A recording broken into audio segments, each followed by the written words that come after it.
tujuan kami ke sini adalah untuk tugas proyek PKPU mengenai pembibitan ikan. Ya.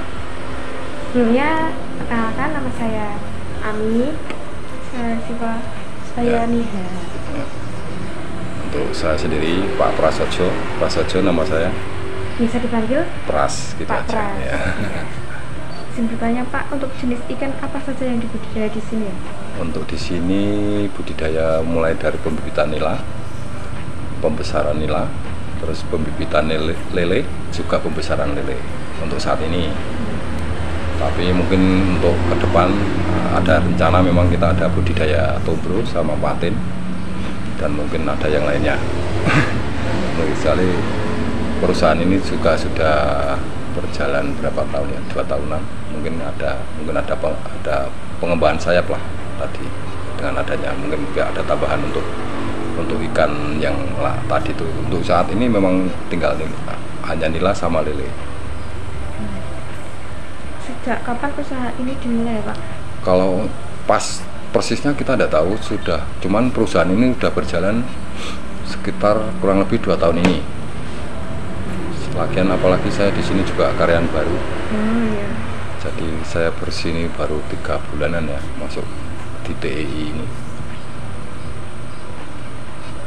Untuk jenis pakan ikan lele sendiri? Semua di sini menggunakan pelet, pabrikan semua. Nila sama lele itu sama? Sama. Kebetulan kan untuk budidaya pembesaran itu kita memang prioritas pada protein. Jadi untuk pemberian kualitas kadar proteinnya yang dibutuhkan untuk biar ikan cepat besar itu aja. Jadi tidak kita harus punya standar yang istilahnya kadar apanya, intinya yang pokok intinya kita mengambil pada utamanya proteinnya yang tinggi biar ikan cepat besar. Waktu pemberian makannya? Untuk pemberian makan di sini 3 kali. Estimasi perhitungannya 3% dari berat ikan. Jadi kita ambil sampling rata-rata iklan misalkan dari usia. Jadi dari usia tebar bibit terus sampai panen itu condong naik tambah gitu. Intinya perhitungannya gitu, 3% dari berat ikan untuk pemberian pakan selama 3 kali. Untuk ukuran kolam lele? Untuk kolamnya kita ya standar di sini memang rata-rata untuk lele sama nila itu 8 kali 4, kedalaman 1 meter. Kalau isinya ada maksimal sama minimalnya? Ya kalau kita ukuran itu kita pakai tebar penuh 2000 ekor. Satu kolam.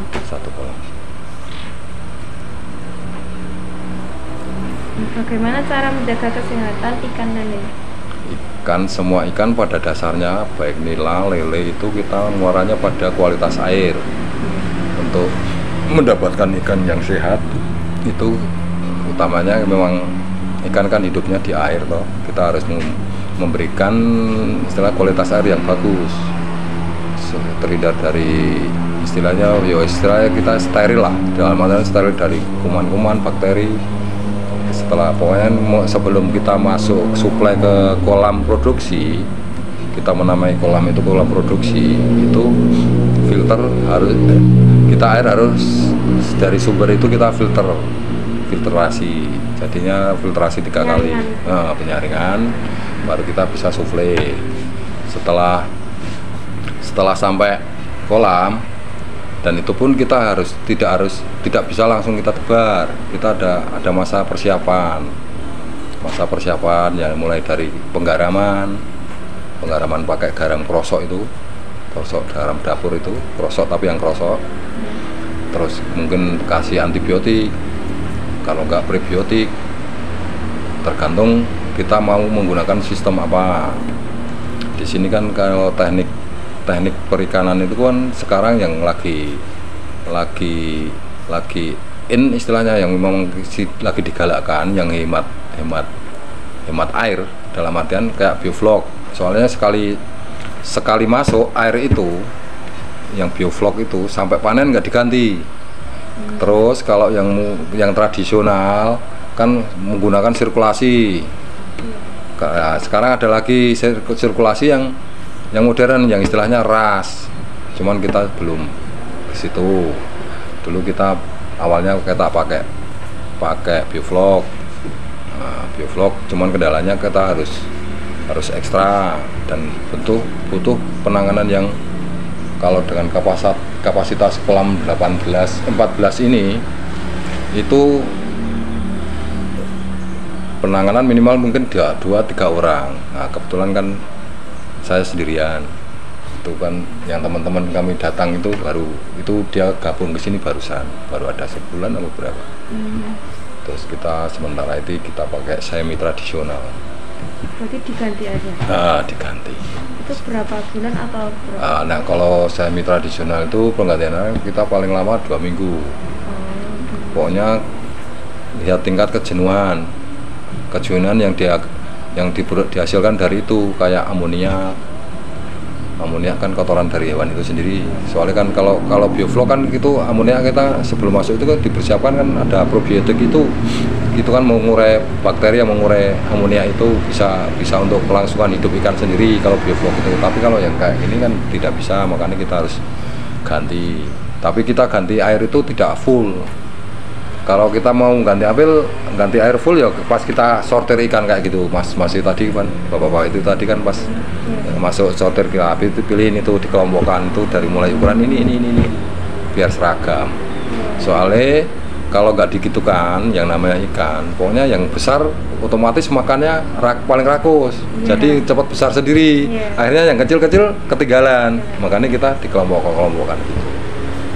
Untuk pemberian garamnya itu untuk apa? Pemberian garam. Garam untuk mengantisipasi jamur. Mengantisipasi jamur sama itu kan semacam apa ya? Kayak kalau di tubuh kita itu bisa untuk antibodi. Kan menghambat pertumbuhan jamur. Pada dasarnya garam fungsinya itu. Apalagi musim penghujan kayak gini, soalnya kadar air hujan kan tinggi. Nah, makanya setiap kali habis hujan kita langsung buru-buru tebar garam itu. Paginya kita langsung tebar untuk mengantisipasi itu ikan biar tidak kena penyakit garam. Pertama yang menyerang ikan itu jamur. Iya Pak, izin bertanya, untuk kita mengetahui tingkat kejenuhan air itu bagaimana ya Pak? Di sini ada alat ukurnya namanya pH meter. pH meter itu kan mengukur kadar, mungkin ada di tahu pH air itu gimana kan gitu ya, itu terus sama kadar oksigen di itu.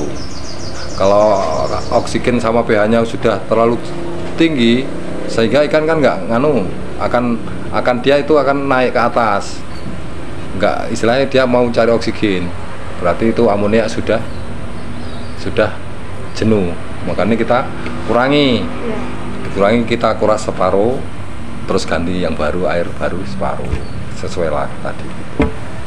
Minimal ya itu seminggu sekali. Pokoknya kita ya rutin, paling enggak 2 hari sekali, paling enggak sebenarnya 1 hari sekali untuk mengukur pH. Paling bagus. Paling bagus. Sumber airnya gimana Pak? Kita dari sawah, sungai kan. Kita berbagi sama Pak Tani. Alami kan kita. Kalau misalkan ada, kebetulan dulunya memang ada sumur bor di sini, cuman kebetulan sumbernya kurang bagus, akhirnya kita menggunakan jur itu. Ya bahkan walaupun dari sumur bor atau apa ya tetap kita harus filtrasi. Soalnya untuk mengantisipasi itu. Untuk usia produktif ikan lele? Pada dasarnya semua ikan sama, mulai produktif bisa produktif untuk hal pembibitan. Kalau nila itu 4 bulan sudah bisa beranak, tapi kalau memang keuntungan kita pelihara nila itu alami, jadi kita kayak gitu, kita tebar di situ, misalkan kita tebar benih 3 bulan itu nanti setelah 3 bulan mesti sudah keluar anak.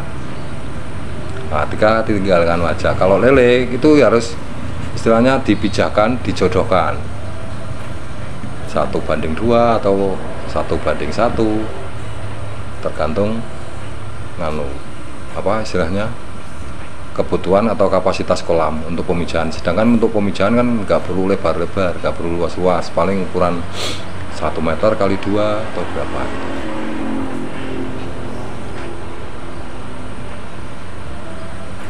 Untuk modal yang diperlukan untuk budidaya ini gimana Pak? Wah, kalau untuk modal saya sendiri kurang tahu ya. Soalnya ini kan kayak punya owner. Jadi ada yang punya. Jadi kita di sini saya juga hanya sekedar pekerja. Kalau dilihat dari tampilan kolam yang ada di sini yo, memang ini modalnya banyak. Soalnya untuk kebutuhan listrik aja udah 24 jam itu. Untuk yang aerasi itu 24 jam. Terus terpal kayak gitu ya mahal. belum ya, pokoknya kalau untuk sekelas ini ya sudah bagus. Cuman kalau nominalnya saya nggak tahu. Kebetulan distribusi sama pemasarannya. Kalau untuk distribusi kebetulan kita langsung panggil tengkulak. Kalau pemasaran juga gitu, kita paling pemasarannya lewat online ya, istilah gedok tular ada juga kan. Soalnya kita juga melayani partai eceran. Dalam artian partai eceran konsumsi rumah tangga itu, misalkan butuh 1 kilo 2 kilo tetap kita layani. Untuk tengkulak biasanya pengambilan minimal kalau untuk pedagang-pedagang pasar kecil itu yo 50 kilo, kadang 1 kintal.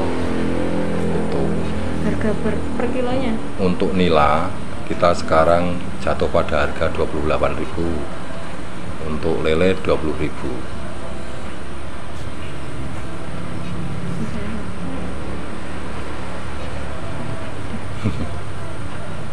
Sudah.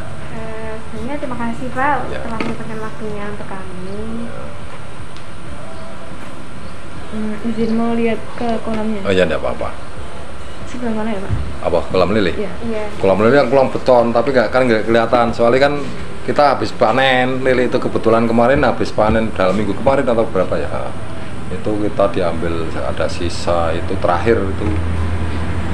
Sisa itu ada sekitar 30 kiloan. Terus itu paling ada sisa berapa kilo itu, masih sedikit. Kita kan soalnya untuk pengadaan bibit sementara itu kan sementara ini kan susah, makanya kita baru bikin pembibitan. Kan udah mulai itu yang kolam pojok itu, yang kecil-kecil itu, pojok gunung kolam 11 itu udah ada bibit nih lele. Dan yang kolam kayu itu, nah itu kemarin sore kita baru masukkan, itu udah bertelur, mungkin besok baru netas. Usia tetas lele kan ikan kan pendek. Sekarang bertelur, besok sudah netas.